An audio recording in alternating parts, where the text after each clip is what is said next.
जय श्री कृष्णा। राधे राधे। माघ महीने की तिल चौथ की कहानी।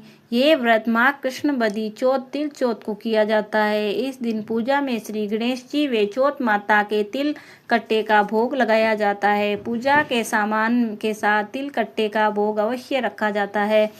तिल चौथ की कहानी। किसी शहर में एक सेठ सेठानी रहते थे। उनके कोई भी संतान नहीं थी। उसके दोनों जने दुखी रहते थे।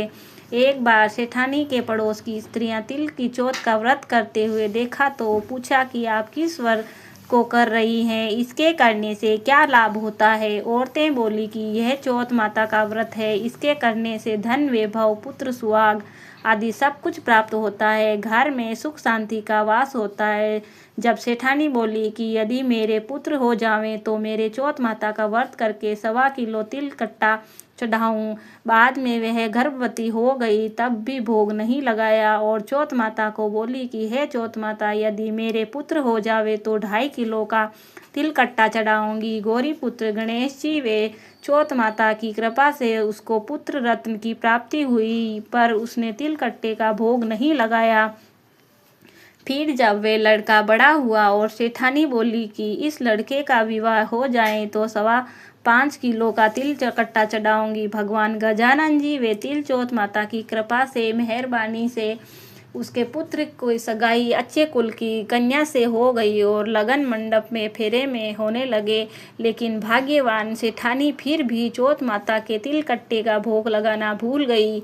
जब चौथ माता वे गणेश जी उस पर कुपित हो गए, तभी फेरों के वक्त ही वह 3 ही फेरे हुए कि चौथ माता ने अपना कोप दिखाती हुई आई और दूल्हे राजा को अपहरण करके ले गई और गांव के बाहर पीपल के पेड़ पर छिपा दिया। सब लोग अचंभे रह गए कि अचानक एकाएक दूल्हा कहाँ चला गया। एक दिन बाद में वह लड़की गणगौर पूजन जाते हुए उस पेड़ के पास से निकली तो पेड़ पर से दूल्हा बना हुआ लड़का बोला, आओ आओ मेरी अदब्याई नार आओ। तो वह भागी हुई अपने घर गई और अपने माता पिता को सब घटना कह सुनाई।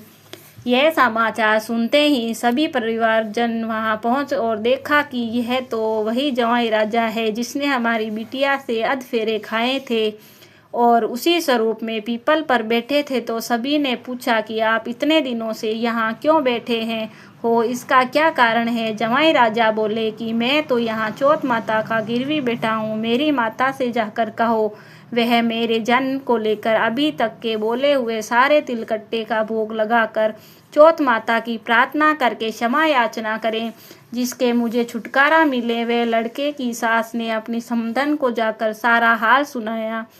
तब दोनों समधनों को 1.25 मण का तिल कट्टा गणपति भगवान वे चौथ माता का पूजन करके भोग अर्पण करके क्षमा याचना कर की तो चौथ माता ने प्रसन्न होकर दूल्हे राजा को वहां से लाकर बैठा दिया। वहां पर वर वधू के साथ फेरे हुए और वर वधू सुकुशल अपने घर के लिए विदा हुए। चौथ माता की कृपा से दोनों परिवार में खुशहाल हुई है। चौथ माता जैसा उस लड़के के साथ हुआ वैसा किसी के साथ नहीं हो और कोई भी नर नारी भगवान के प्रसाद चढ़ाना कभी नहीं भूले। गणेश भगवान वे तिल चौथ माता की जय हो।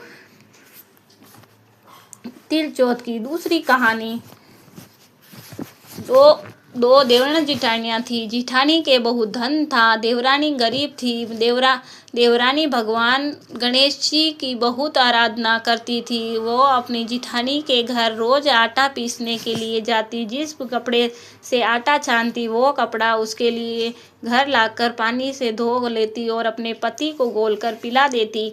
एक दिन देवरानी ने बच्चों को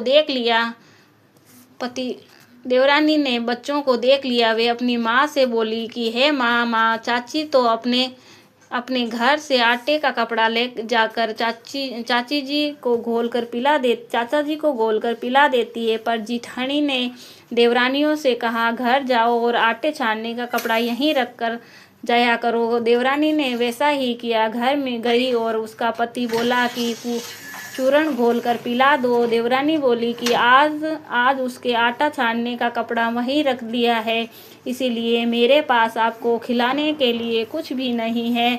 उस दिन से उसके पति ने भूखों मरते गुस्से में होकर उसको लकड़ी ही लकड़ी से मारा। तकदीर से उस दिन चौथ माता का व्रत था। श्री गणेश जी का स्मरण करते हुए वह भूखी ही सो गई। तभी थोड़ी देर बाद गणेश जी ने आकर कहा कि आज तो तूने तिल चौथ है और तू भूखी ही सो रही है। तब देवरानी ने सारा वृत्तांत कह सुनाया। तब भगवान बोले कि हे राजा, मैंने तिल चौथ होने के कारण चूरमा व तिल कुट्टा बहुत खाया है, इसीलिए निमटने की मन में है, सो कहाँ जाऊँ। वह गुस्से से बोली, महाराज बहुत जगह पड़ी, चाहे जहाँ चले जाओ। गणेश जी ने सारा घर भर दिया। निमटने जाकर बोले, पूछो कहाँ से। फिर गुस्से से बोला, मेरा लिलाट पड़ा है तो पोंछ लो। गणेश जी पहुँच कर चले गए। थोड़ी देर में उसने उठकर देखा तो सारे घर में हीरे मोती जगमगा रहे थे। सारा सिर भी सोने की आभा चमक रहा था। धन में बटोरने से देर हो गई, इसलिए जिठानी के नहीं जा सकी। जिठानी ने अपने बच्चों को चाची के घर देखने के लिए भेजा कि चाची क्यों नहीं आई है। बच्चे ने आकर देखा कि वहाँ हीरे मोती का ढेर लगा है। तब बच्चे ने आकर अपनी माता से कहा कि माँ, चाची के तो बहुत धन हो गया है। जिठानी भागी देवरानी के पास आई और पूछा कि इतना धन कैसे हुआ। बोली भाली देवरानी ने सारी घटना सच बता दी। इतना सुनकर जिठानी अपने घर आई और अपने पति से बोली कि मुझे लकड़ी से मारो। देवरानी को देवर जी ने बहुत मारा, इसलिए उसके बहुत धन हो गया। उसका पति बोला कि तू धन की भूखी क्यों मार खाती है, लेकिन वो नहीं मानी तो बहुत मार खाकर अपने मकान को खाली करके श्री गणेश जी का स्मरण करके सो गई। गणेश जी महाराज आए और कहने लगे, पालतू में मार खाने वाली, उठ, मुझे बता कि कहाँ निमटने जाऊं। तो बोली कि मेरी देवरानी के तो छोटा सा मकान था और मेरे तो बहुत बड़ा मकान है, जहाँ अच्छा लगे वहाँ ही चले जाओ। गणेश जी ने निमटना कर दिया।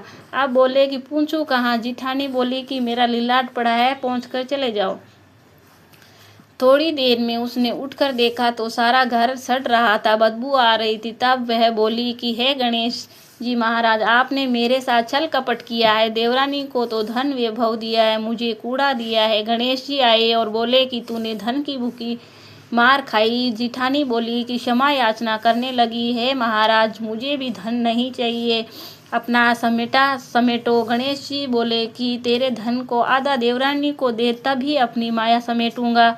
जिठानी ने आधा धन देवरानी को दिया, लेकिन एक सुई नहीं दी। तब भगवान ने एक सुई भी देवरानी से दिलवाई। तब भगवान अपनी माया समेटी रिद्धि सिद्धि के दाता है गणेश जी महाराज। जैसा आपने जिठानी के साथ किया, वैसे किसी के साथ नहीं करना, और देवरानी के भंडार भरा, वैसे सभी का भरना। कहने सुनने हुंकारा भरने वाले की सभी की मनोकामना पूर्ण करना। बोलो कन्हैया लाल की जय हो। लड्डू गोपाल की।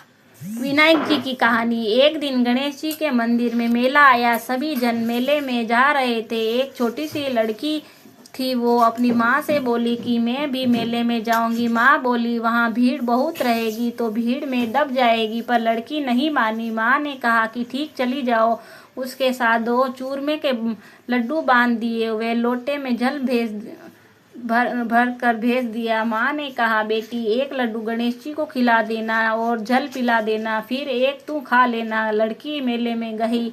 सब जन मेला देखकर वापस आने लग गए और लड़की को भी वापस चलने को बोला, पर लड़की बोली कि मैं तो गणेश जी को लड्डू खिलाकर ही आऊंगी। गणेश जी के शरण में बैठी हुई कहती गई, एक लड्डू तुझको, एक लड्डू मुझको। ऐसी ही सारी रात बीत गई। गणेश जी ने सोचा कि अगर मैं लड्डू नहीं खाऊंगा तो ये लड़की घर नहीं जाएगी। सो छोटा सा रूप धर कर आए और लड्डू जीम कर पानी पी लिया और प्रसन्न होकर लड़की से बोले, माँ मांग ले। लड़की बोली कि अन्न मांगू, धन मांगू, 9 खंड महल मांगू, 84 दिया, हाथी हंस, बांदी पीस, खुंट्यो हार, सेजा बरतार, रुन जुन, बेल बत, इतना ही मांगू, मुझे देना। विनायक जी सोचने लगे कि लड़की छोटी सी दिखती है पर बहुत कुछ मांगा है, पर बोले तथास्तु।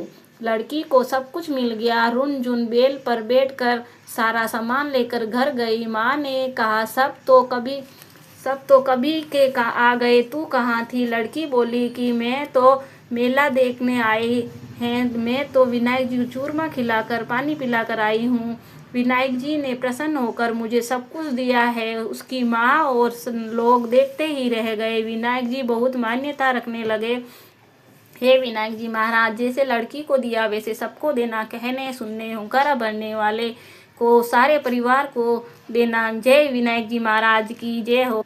सब कहानियों के बाद कही जाने वाली कहानी एक लप्सी तपसी की कहानी। लप्सी तपसी जो भगवान की तपस्या करता और लप्सी सवा शेर की लापसी बनाकर भगवान को भोग लगाता और जीम लेता था। एक दिन दोनों लड़ने लगे। लप्सी बोला कि मैं बड़ा हूँ, तपसी बोला कि मैं बड़ा हूँ।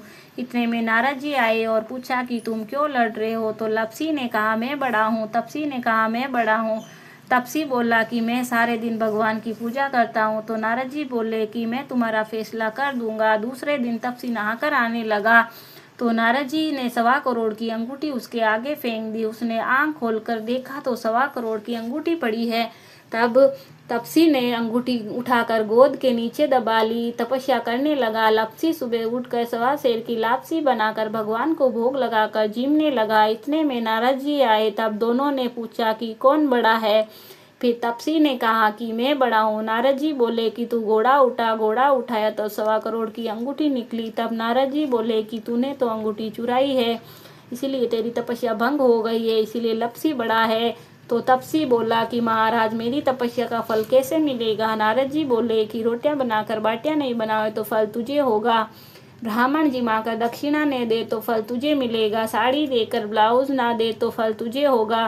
दिया से दिया जलावे तो फल तुझे मिलेगा। फिर नारद जी बोले कि सब कहानी कहकर तेरी कहानी नहीं कहे तो फल तुझे होगा।